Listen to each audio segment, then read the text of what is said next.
మన ఆ ప్రభుత్వం వస్తేనే కదా ఉంటది మన దేశం. కానీ ఇప్పుడు నీళ్లు లేవు, కరెంటు లేదు, యూరియా బత్తాలు లేవు, ఏం చేసిండు మరి? ఏం లేదు. కానీ ఇప్పుడు మళ్ళా ఆ ప్రభుత్వం వస్తేనే రైతులు మొత్తం బాగుపడతారు. కానీ తప్ప ఏం లేదు. ఏ ప్రభుత్వం? ప్రభుత్వం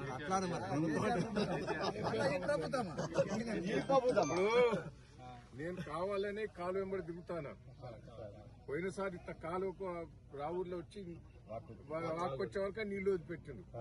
ఇప్పుడు అధికారులకు చెప్పిన వారం రోజుల కిందనే చెప్పిన, వారం రోజులలో నీళ్లు వదిలిపెట్టకపోతే కాలు వెంబడి తిరుగుతాను. అందుకే ఇప్పుడు తిరుగుతాను. మళ్ళా టైం ఇస్తా.